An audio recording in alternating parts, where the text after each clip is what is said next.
ओम अज्ञानतिमिरान्धस्य ज्ञानाञ्जनं शलाकया चक्षुरुन्मिलितं येन तस्मै श्रीगुरवे वाञ्छाकल्पतरुभ्यश्च कृपासिन्धुभ्यः भूतानां पावनेभ्यो वैष्णवेभ्यो नमो नमः। जय श्री कृष्ण चैतन्य प्रभु नित्यानंद श्री अद्वैत गदाधर शिवासादि गौर भक्तवृंद। हरे कृष्णा कृष्ण कृष्ण हरे हरे, हरे राम राम राम हरे हरे। तो आगे बढ़ते हैं। कल हम लोग स्टॉप हुए थे चैतन्य भागवत का आदि खंड त्रयोदश यानी 13 चैप्टर श्लोका नंबर वर्स 125। जब वो मंत्र जाप करते हैं, जो दिग्विजय हैं पंडित, वो मंत्र जाप करते करते बहुत दुखी रहते हैं। उनका मन एकदम दुख से पीड़ा में थे वो एकदम। और सरस्वती देवी का मंत्र जप करते करते कब वो सो जाते उनको पता नहीं, और ऐसे ही दुखित होकर वो सो गए। और तब स्वप्न में सरस्वती जी विप्र के सामने आती है, उस पंडित के सामने आती है। कृपा दृष्टि भाग्यवंत ब्राह्मणेरा पति कही ते लागिला अति गोप्य सरस्वती। तो इन भाग्यशाली ब्राह्मण के प्रति कृपा दृष्टि करके सरस्वती देवी अति गोपनीय बात कहने लगी। तो अब उन्होंने उनका आह्वान किया था, उनको अपने पुत्र की तरह मानती थी सरस्वती, इसलिए उनको इतना वरदान भी मिला था। तो अब विप्र ने उसी मंत्र का जप किया, जिसके कारण सरस्वती देवी ने उन्हें दोबारा दर्शन दिया सपने में। और अब वो बता रही हैं कि एक्चुअली में क्या बात है। सरस्वती बोले ना सुना विप्रवर, वेद गोप्य कही ए तो मारा गोचर। सरस्वती ने कहा, हे विप्रवर सुनो, मैं तुम्हारे सामने ये वेद गोप्य बात कहती हूँ, यानी बहुत ही कॉन्फिडेंशियल बात है ये जो मैं तुम्हें बताने जा रही हूँ। कारोस्था ने कहा, यदि एक सकल कथा तबे तुम्हें श्रिद हैवा अल्पायु सर्वथा।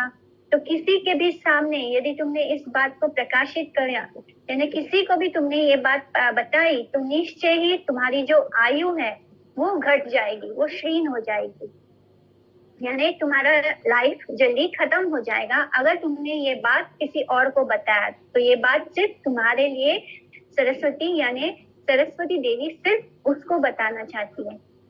यार थाई तोमार हैला पराजय अनंत ब्रह्मांड नाथ से सुनिश्चय। तो जिनके सामने तुम्हारी पराजय हुई है, तो अब तक दिग्विजय क्या सोच रहा था कि मैं एक ऐसे अध्यापक से हार गया जो सिर्फ बच्चों वाला गणित सिखाता है, यानी छोटे बच्चों को सिखाया जाए वैसा गणित वो सिखाते हैं।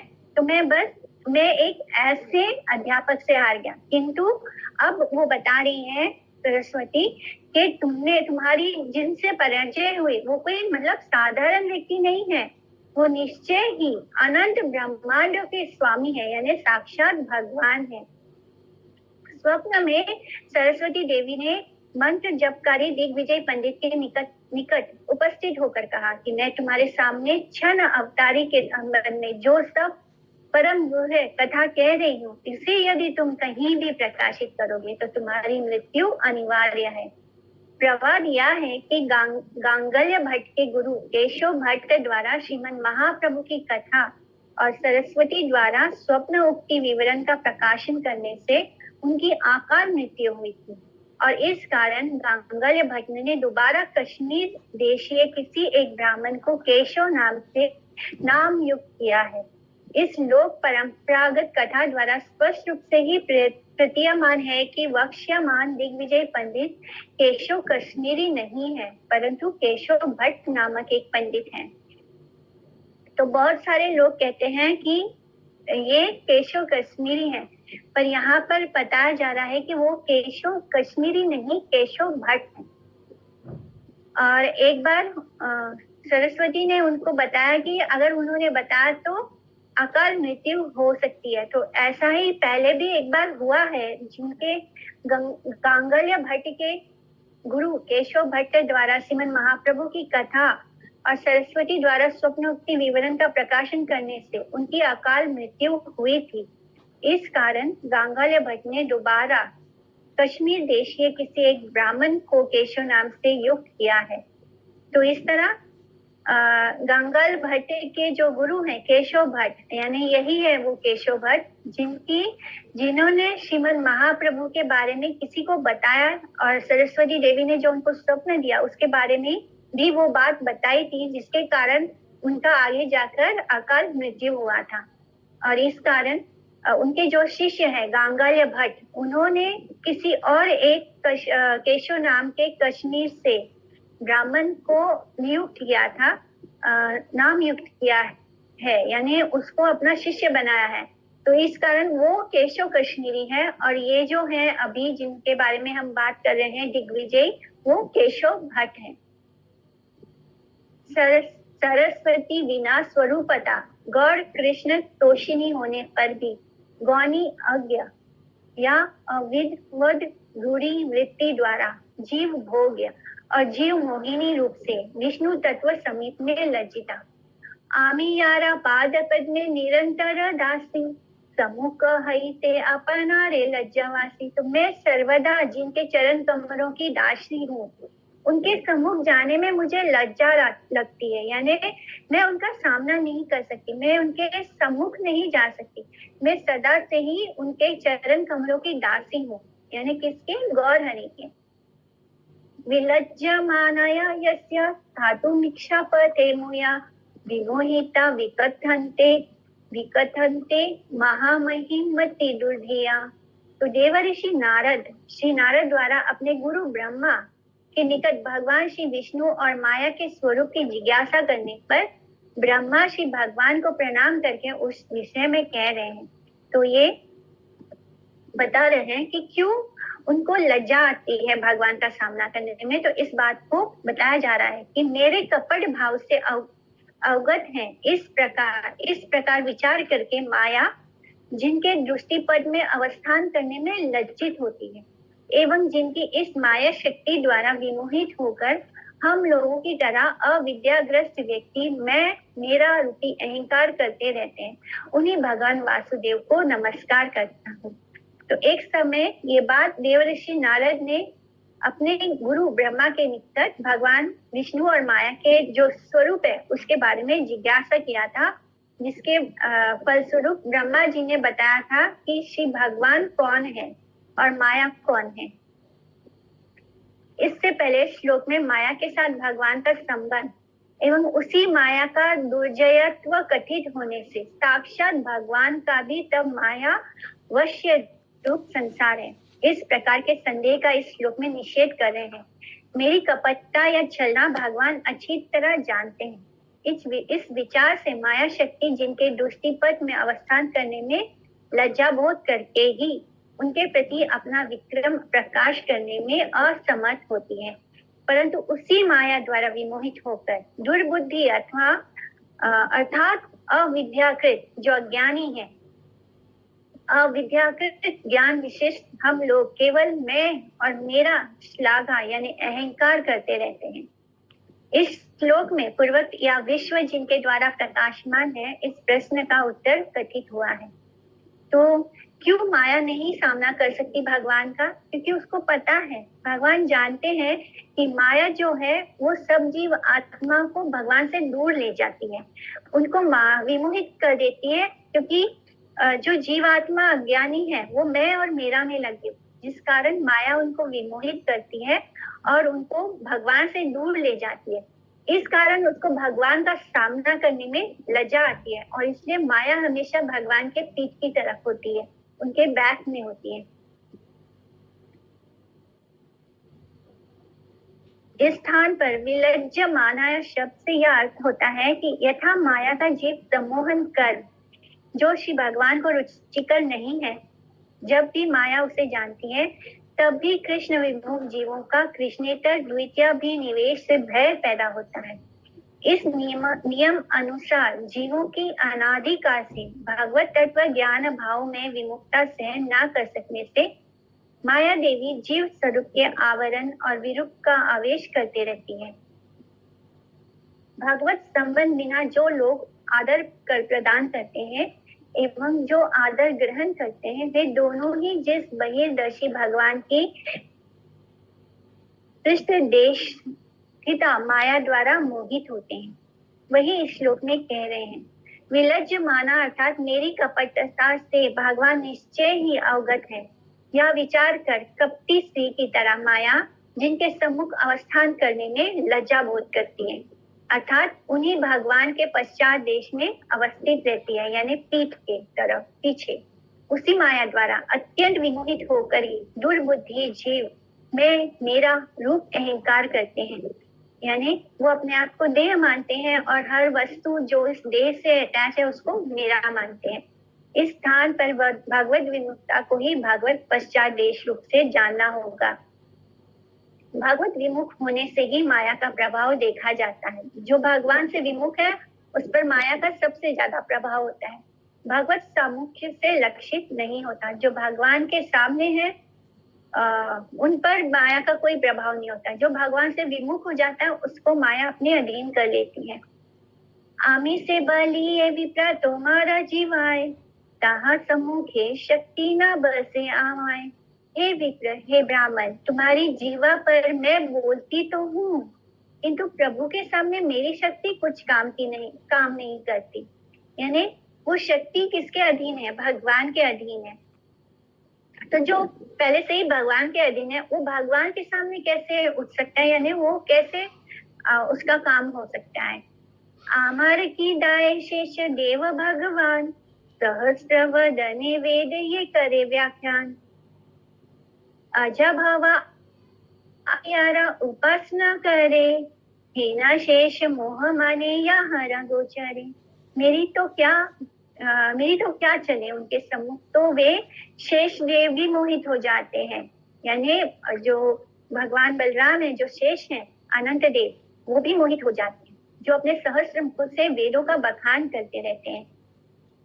तथा ब्रह्मा और शिव भी उनकी उपासना करते हैं। तो कल ही हमने पढ़ा था कि कैसे ब्रह्मा और शिव भी उनसे मोहित हो जाते हैं। शेष देव, अनंत देव जो उनके सेकंड बॉडी है, वो भी उनसे मोहित हो जाते हैं। ऐसा कोई नहीं है जो भगवान से मोहित ना हो। परा ब्रह्म नित्य शुद्ध अखंड अव्यय, परिपूर्ण हरि वैसे साबार हृदय। तो श्री गौर हरि नित्य शुद्ध अखंड अव्यय एवं परिपूर्ण पर ब्रह्म है तथा सबके हृदय में विराजमान है।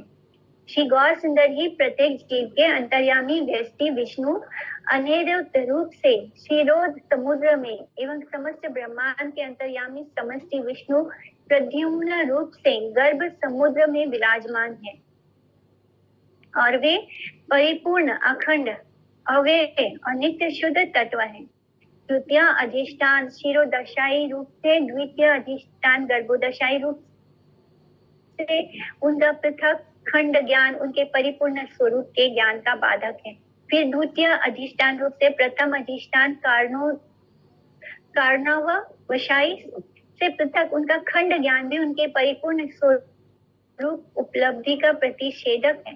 पुनः कार्णव वशाई विष्णु रूप से उनकी संकर्षण से पृथक खंडानुभूति भी उनकी परिपूर्ण स्वरूप उपलब्धि का प्रतिबंधक है। Recording in progress. वास्तव में अद्वैत ज्ञान स्वयं भगवान एक गौर कृष्ण ही बलदेव है एवं आदि चतुर्व्यूह, द्वितीय चतुर्व्यूह और कारण गर्भ श्री समुद्र में अवस्थित तीनों विष्णु उनके ही अंतर्भुक्त हैं। व्यष्टि, समिष्टि, कारण गर्भ, तो यहाँ पे सृष्टि रचना कैसे होती है उसके बारे में पूरा बता रही है। तो व्यष्टि, समष्टि, कारण गर्भ, विराट आदि विचार बद्ध जीव में जड़ बुद्धि का उदय कराकर विष्णु विग्रह समूह में अद्वैत ज्ञान से पृथक तत्व ज्ञान रूप विचार भ्रांति का उत्पादन कराते हैं। उसको दूर करने के लिए ही श्री सरस्वती देवी ने श्री गौर सुंदर को सब विष्णु अवतारों के अवतारी अभिन्न विजेंद्र नंदन स्वरूप से बताने के लिए ये सब उक्तियां की है। दिग्विजय विजेता ये प्रभु की समस्त व्यक्त पदार्थों के सृष्टिनाश के कारण विष्णु, कर्म ज्ञान विद्या शुभ अशुभ आदि यथा दृश्य तोमारे व कही वाय कथा सकल प्रलय हया शुना यहाँ से ही प्रभु विप्र रूपे देखिला साक्षाते। तो कर्म, ज्ञान, विद्या, शुभ, अशुभ और जितनी दृश्य अदृश्य वस्तुएं हैं, मैं कितनी तुम्हें गिना, ये सब वस्तुएं जिनसे प्रवर्तित होती हैं, जिनके द्वार जिनसे आती हैं, उन्हीं प्रभु का तुमने विप्र रूप में साक्षात दर्शन किया है। तो किस तरह बता रही है सरस्वती देवी कि सब कुछ जिनसे आता है उन्हीं भगवान को तुमने एक ब्राह्मण के रूप में उनका साक्षात दर्शन किया है।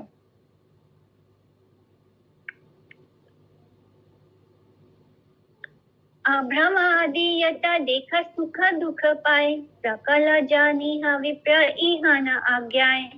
तो ब्रह्म आदि पर्यंत जहां तक तुम देखते हो सब सुख दुख भोग रहे हैं, ये विप्र यह सब इनकी आज्ञा से ही हो रहा है, ऐसा तुम जानो। मैंने सृष्टि में जो कुछ भी हो रहा है वो सब कुछ किसकी आज्ञा से हो रहा है? प्रभु की आज्ञा से हो रहा है। ब्रह्मा प्रमुख देवता सभी माया के वशीभूत होकर सुख दुख का भोग करते हैं, किंतु भगवान विष्णु नश्वर सुख दुख फल भोगकारी जीव नहीं है। ब्रह्मा आदि देवता वश्य अर्थात मायाधीन और ब्रह्मांड भंडोदरी जगत जननी के पुत्र विशेष हैं, किंतु भगवान श्री विष्णु मायाधीश उनके पश्चात भाग में ही ब्रह्मांड भंडोदरी जगत जननी महामाया कुंठित भाव से अवस्थित है। तो जो महामाया है वो भगवान के पश्चात भाग यानी पीछे के भाग में उपस्थित है। और विष्णु कौन है? मायाधीश है, माया के भी पति हैं, उनके भी ईश्वर हैं। मत्स्य कूर्म आदि यथा शुना अवतार, यही प्रभु बिना विप्र की छूना है आर। तुमने मत्स्य कूर्म आदि जितने भी अवतार सुने हैं हे विप्र, वे सभी इन प्रभु के अतिरिक्त और अन्य कोई नहीं है, मैंने सब कुछ ही गौर हरि है। एही से वराह रूपे क्षिति स्थापयिता, एही से नरसिंह रूपे प्रहलाद रक्षिता।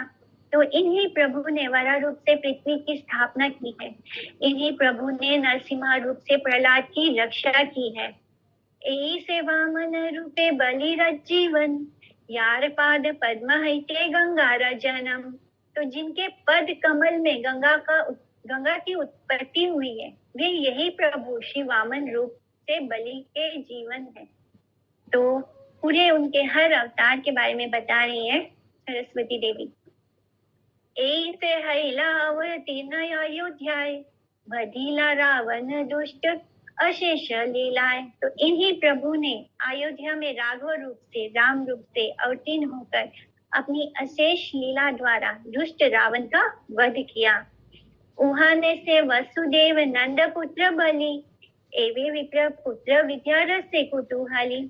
यही वसुदेव नंदन एवं नंद नंदन है जो कि अब विप्र पुत्र के रूप में आनंद पूर्वक विद्या रस में क्रीड़ा करते हुए विद्यमान है। तो ये वही है जो वसुदेव नंदन है, वही जो नंद नंदन है।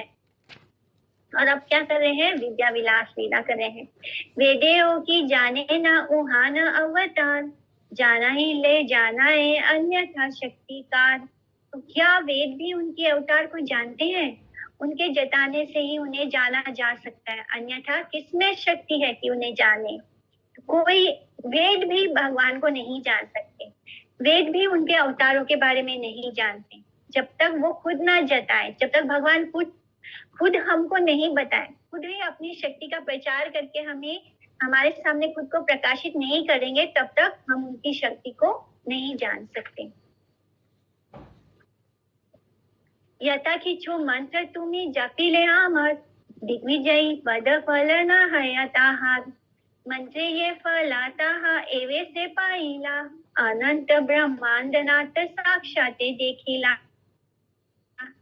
तुमने मेरा जितना मंत्र जाप किया उसका फल तुम्हारे लिए दिग्विजय पद प्राप्त करना नहीं है। मंत्र जप का फल तो तुम्हें अब प्राप्त हुआ है। तुम दिग्विजय क्या सोच रहा था कि उसने इतना मंत्र जप किया, इसलिए सरस्वती ने खुश होकर उसको आशीर्वाद दिया और इसलिए वो दिग्विजय हुआ। तो अब सरस्वती बता रही है कि तुमने जो मंत्र जप किया उसका फल ये नहीं है कि मैंने तुम्हें दिग्विजय बना दिया। एक्चुअली में जो तुमने मेरा मंत्र जप किया उसका फल तुम्हें अब प्राप्त हुआ है, जो कि तुम्हें अनंत ब्रह्मांड नाथ का साक्षात दर्शन मिला है। यहाँ शीघ्र विप्र तुम्ही इहा चरणे देह गिय समर्पण करा उहाने। हे विप्र, तुम शीघ्र ही उनके चरणों में जाओ और वहां आत्मसमर्पण कर दो।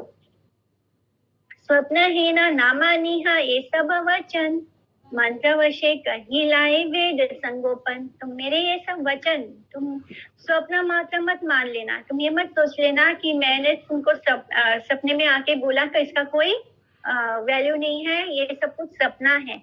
एक्चुअली में ये रियल है। मंत्र वश होकर मैंने तुमसे वेद का संगोपन तत्व प्रकट कर दिया है। तो जो मंत्र तुमने मेरा जपा है उसके वश में होकर मैंने तुम्हारे सामने वेद का जो संगोपन तत्व है, वेद का जो एक्चुअली में गोल जो होता है, उसका जो तत्व होता है, जो सत्य होता है, उसको मैंने तुम्हारे सामने प्रकाशित कर दिया है। एता बलि सरस्वती हैला अंतर जागी लेना विप्रवर महाभाग्यवान। जैसे ही सरस्वती अंतर ध्यान होती है वो विप्र नींद से जाग जाता है। जागी आई माता विप्र वर से ही शने चाली लेना अति उषा काले प्रभु स्थाने। विप्रवर जागते ही उसी क्षण उसी पल उठ जाता है और अति उषा काल में यानी एकदम भोर में सुबह सुबह वो उसी अंधेरे में प्रभु के पास चल देता है। प्रभु रे आसिया विप्र दंडवत हैला प्रभु विप्रेरा को लेकर तू लीला। विप्र ने आकर प्रभु को दंडवत प्रणाम किया। प्रभु ने विप्र को उठाकर अपने अंक में धारण कर लिया, यानी उनको हक कर लेते हैं, उनको आलिंगन कर लेते हैं। प्रभु बोले केने भाई एक ही व्यवहार। विप्र बोले कृपा दृष्टि ये है ना तो मार। प्रभु ने कहा क्यों भाई, यह आप कैसा व्यवहार कर रहे हो। विप्र ने कहा जैसी आपकी कृपा हुई है, क्योंकि जब पहले विप्र मिला तब तो उसने दंडवत प्रणाम नहीं किया था। तो अब प्रभु पूछ रहे हैं कि तुम्हारा ये कैसा व्यवहार है। तो विप्र जवाब देता है कि जैसी आपकी कृपा हुई है, आपने जो कृपा की है उसके अनुसार मेरा ये व्यवहार है। प्रभु बोले दिग्विजयी हैया आपने तबे तुम्ही आमारे ए मत करा केने। प्रभु ने कहा आप तो दिग्विजयी हैं, फिर मेरे साथ ऐसा आचरण क्यों कर रहे हैं, इसका क्या कारण है। दिग्विजयी बोले न सुना विप्रराज तोमा भजी ले शेदहाया सर्वकाज। दिग्विजय ने कहा हे विप्रराज सुनिए, आपके भजन से ही सर्व कार्य सिद्ध हो जाते हैं। कली युगे विप्र रूपे तुम्ही नारायण तुम्हारे चिन्हिते शक्ति धरे को न जन। कलयुग में विप्र रूप से आप ही साक्षात श्री नारायण है। आपको जानने की सामर्थ्य किस मनुष्य में है। तखनी मोर चित्ते जन्मीला संशय तुम्ही जिज्ञासीले मोरा वाक्य न स्फुराया। मेरे चित्त में उसी समय संशय उतरा था, मुझे तभी डाउट हो रहा था जब आपके पूछने पर मेरे मुख से कोई वाक्य स्फुरित नहीं हो रहा था। यानी जब आपने मुझसे एक डाउट पूछा तो मेरे मुंह से उसका जवाब देने के लिए मेरे को कुछ समझ ही नहीं आ रहा था, तभी मुझे संशय होने लगा कि आप कौन है। तुम्ही ये अर्घव प्रभु सर्व वेदे कहे ताहा सत्य देखी लू अन्यथा कभू नहीं। आपको सर्व वेद विनय की मूर्ति कहते हैं, वह मैंने साक्षात देख लिया जो कि यथार्थ है। उन्होंने भगवान ने कैसे उनको हरा दिया, एक दिग्विजय को हरा दिया, और फिर भी भगवान कितने शांत शीतल और मधुरता लिए हुए थे। तो वो बोलते हैं कि मैंने साक्षात देख लिया कि आप विनय की मूर्ति हैं। जो सब वेद के जो कहते हैं कि आप विनय की मूर्ति हैं, उसको मैंने साक्षात दर्शन किया है। तीन बार आमारे करीला पराभव तथापि आमार तुम्ही रखीला गौरव। आपने 3 बार मुझको पराजित किया, तब भी आपने मेरे गौरव को नष्ट नहीं होने दिया। कैसे 3 बार हुआ। पहले उन्होंने उनकी गलती आदि में जो उनका फर्स्ट पार्ट था कविता का उसमें निकाला, फिर मध्य में निकाला, फिर लास्ट में अंत में जो था वहां पर निकाला। एहो की ईश्वर शक्ति बिने अन्य हया अतएव तुम्ही नारायण सुनिश्चया। तो आपने मुझे पराजित किया, तब भी आपने मेरे गौरव को, मेरे मान को नष्ट नहीं होने दिया। ऐसा भी क्या ईश्वर शक्ति बिना किसी और में हो सकता है? इसलिए आप निश्चय ही नारायण हैं। गौरत्री, उत्तर दिल्ली, काशी आदि करी, गुजरात, विजयनगर, कांचीपुरी, अंग बंग, तेलंग, ओद्र देश कारकटा, पंडितेरा समाज संसारे आचमीयता, ऋषि वे आ मारवा के सेठा कुका दूरे, मुझी ते ही कोना जन शक्ति नाही धरे। तो गौड़ देश, तिरहुत, दिल्ली, काशी आदि से लेकर गुजरात, विजयनगर, कांचीपुरी, अंग बंग, तेलंग, उड़ीसा, अन्य कितने ही देशों में और संसार भर में जितने भी पंडित समाज हैं, मेरे वाक्यों में दोष निकालना तो दूर, उनमें से किसी में उनको समझने की भी शक्ति नहीं है। तो जब कोई समझ ही नहीं सकता था तो वो उनका दोष कैसे निकाल सकता था? और उनको इस बात की आदत हो गई थी। हेना आमी तोमा स्थाने सिद्धांत करीते, नापारीनो सब बुद्धि गेला। ऐसा मैं हूँ, परंतु आपके सामने सिद्धांत कथन के समय ना जाने मेरी बुद्धि कहाँ चली गई थी। यही कर्म तुम्हारा आश्चर्य किछु नहीं, सरस्वती पति तुम्ही देवी मोरा कहे। आपका ये कार्य भी कोई आश्चर्यजनक नहीं है, क्योंकि आप सरस्वती पति हैं, यह स्वयं देवी ने मुझसे कहा है। बड़ा शुभ लगने आए लाए नवद्वीपे, तोमा देखी लाए दुबिया ये भव कूपे। मैं नवद्वीप में बड़े शुभ लग्न में आया हूँ, जो आपके दर्शन पाए। प्रभु, मैं संसार कूप यानी संसार के कुएं में डूबा जा रहा था, और मैंने कुछ तो अच्छा कर्म किया होगा उन्होंने कि वो बड़े ही बहुत ही सही समय पर वो नवद्वीप में पधारे हैं, जहाँ पर उनको प्रभु के दर्शन हो गए। मैंने शुभ मुहूर्त से नवद्वीप में प्रवेश करके आपका दर्शन प्राप्त किया है। भवकूप में मग्न व्यक्तियों को संसार में मग्न रहने के समय आपके दर्शनों का सौभाग्य प्राप्त नहीं होता। मैं इतने समय तक जड़ेंद्रिय ज्ञान में प्रमत्त था, किंतु अब मैंने पूर्व जन्म के पूंजीभूत महासौभाग्य बल से आपको देखा है। मैंने कुछ तो पूर्व जन्म में कुछ पुण्य किया है, जिसके महासौभाग्य बल से मैं आज आपके दर्शन कर पाया हूँ। अविद्या वासना बंधे मोहित हय्या, बेराड़ अपासरी तत्व वापना वंचिया। अविद्या जनित वासनाओं के बंधन में मोहित होकर मैं तत्व को भूलकर अपने को वंचित करते हुए घूम रहा हूँ। जीव के स्वरूप ज्ञान में विवर्त उपस्थित होने पर वह जीव भगवत सेवा से विमुख होकर भोग वासना में आबद्ध होता है। जनेंद्रिय ज्ञान द्वारा माया वश्यता या मूढ़ता प्राप्त करने से बद्ध जीव स्वरूप उपलब्धि से वंचित होता है। जब माया हमें जब जड़ इंद्रियों का ज्ञान बढ़ जाता है तो क्या होता है, माया के वश में होने के कारण व्यक्ति जो बद्ध जीव है वो अपने रियल स्वरूप को नहीं देख पाता। वो जब हमारे पास सब कुछ बहुत अच्छा होता है मटेरियल लाइफ में, तो हमारा ध्यान अपने रियल स्वरूप में नहीं जाता। सुकृति फल से भगवत दर्शन लाभ और उद्धार लाभत कृपा कटाक्ष याचना। दैव भाग्य पाई लाई तोमा दर्शनी, एवे कृपा दृश्य मोरे करा मोचने। अकस्मात बड़े भाग्य से ही मुझे आपके दर्शन मिले हैं। अब आप अपनी शुभ कृपा दृष्टि द्वारा मेरा उद्धार कीजिए। तो बोल रहे हैं कि मैंने बहुत ही उन्होंने जो सुकृति की है उसका फल अब उन्हें जाकर मिला है, तो अब वो उनका उद्धार करें। Just a moment.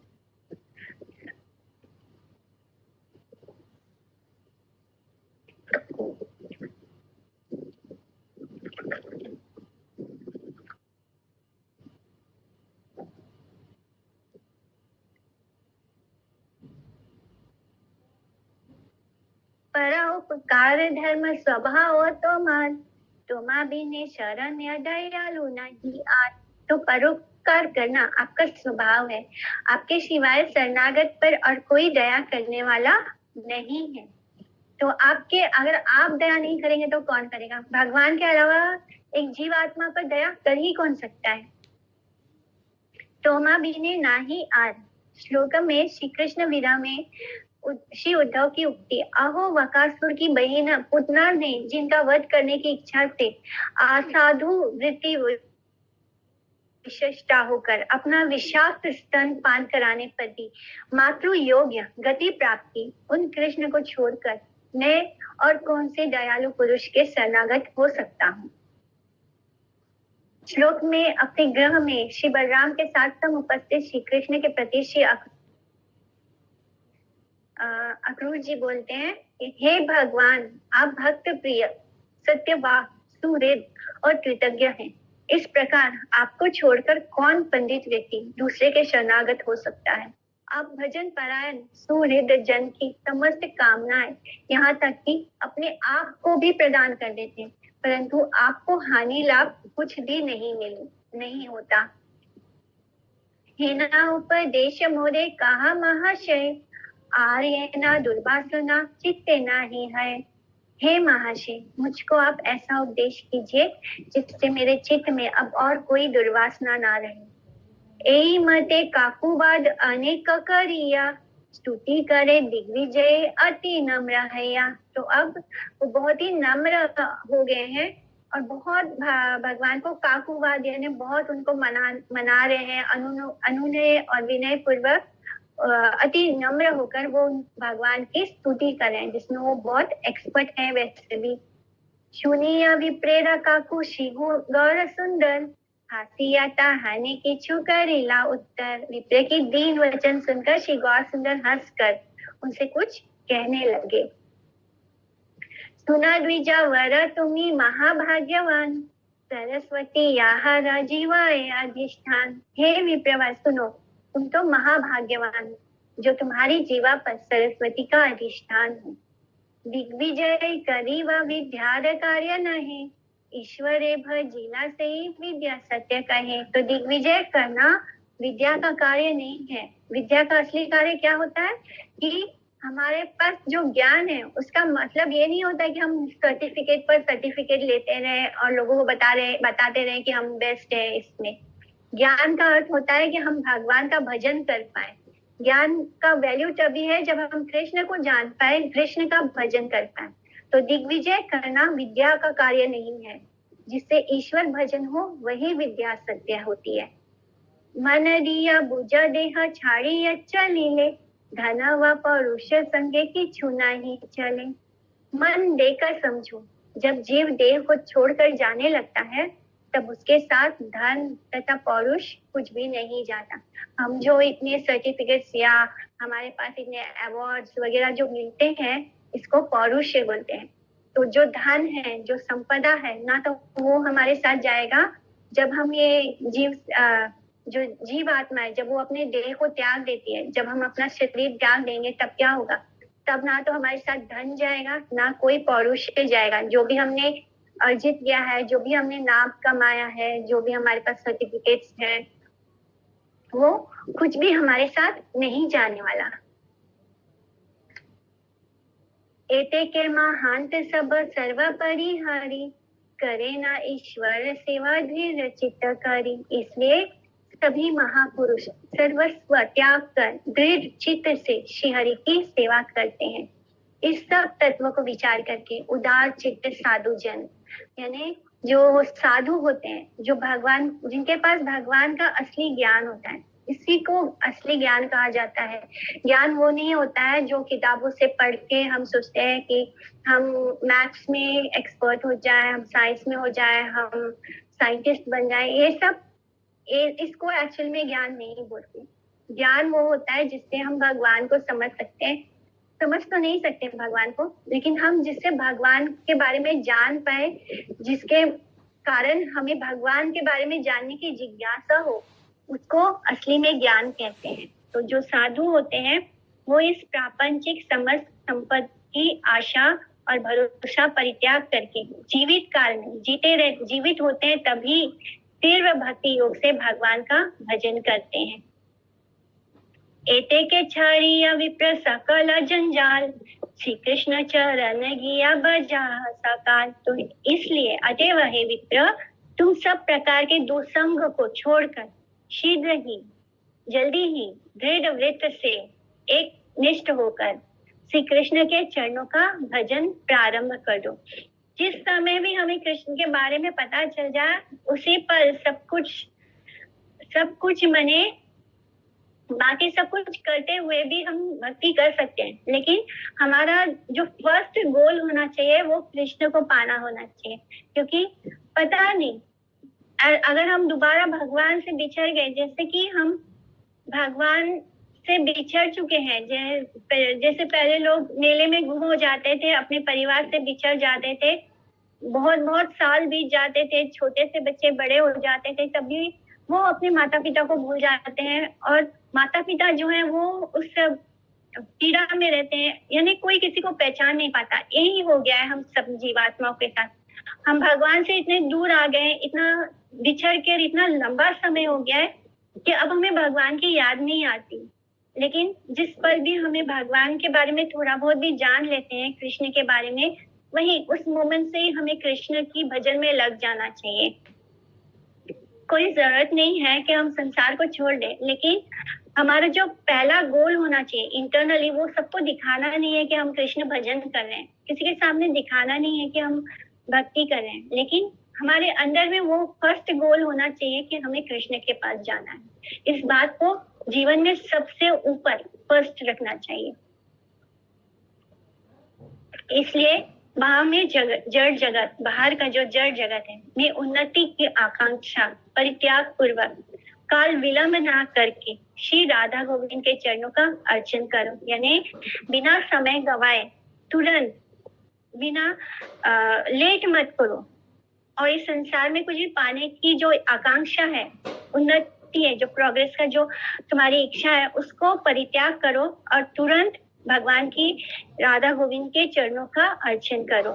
Shri Gaur सुंदर का यह सब उपदेश प्राप्त करने से पहले क्षर दर्शन के जिस तात्पर्य ज्ञान में केशव भट्ट दीक्षित थे, अब उन सब दुष्ट अर्थों का परित्याग करने पर प्रभु की कृपा के प्रभाव से शीला निम्बाक आचार्य पाद रचित 10 श्लोकी की कविताएं उनके स्मृति पथ में उदित हुई। गौर सुंदर द्वारा राधा गोविंद सेवन उपदेश की स्फूर्ति से पूर्व गुरु वर्ग के अस्फुट भाव समूह उनके हृदय में श्लोक रूप से प्रकाशित हुए। और प्रभु की कृपा प्राप्ति से पहले केशव भट्ट पूर्व गुरुजनों द्वारा विरचित उन सब श्लोकों के प्रति उदासीन थे, जिस कारण उन्होंने श्री राधा गोविंद के श्री चरण सेवा में शीतलता एवं दिग्विजय रूप जड़ प्रतिष्ठा संग्राम में व्यग्रता प्रकाश की थी। तो जैसे ही प्रभु ने उनसे ये सब कुछ कहा, तो उनके मन में वो सारे जो पूर्व के जो शुद्ध भक्तों ने जो रचना की है, उन सब का जो पद है वो उनके मन दिमाग में आना शुरू हो गया, जिसको वो भूल चुके थे और अपनी दिग्विजय यात्रा पे निकले थे और जड़ ज्ञान यानी मटेरियल ज्ञान को ही वो सब कुछ मान रहे थे। यावता मरण नहीं उपसन्ना हया, तावत सेवा कृष्ण करिया निश्चया। जब तक तुम्हारी मृत्यु नहीं आती, तब तक निश्चित रूप से श्री कृष्ण का भजन करो। तो ये सब कुछ कौन कह रहा है? गौर हरि कह रहे हैं। तो ये सिर्फ दिग्विजयी को नहीं कह रहे, वो हम सबको ही कह रहे हैं कि जब तक मृत्यु नहीं आती, तब तक निश्चित रूप से हमें श्री कृष्ण का भजन करना है। कृष्ण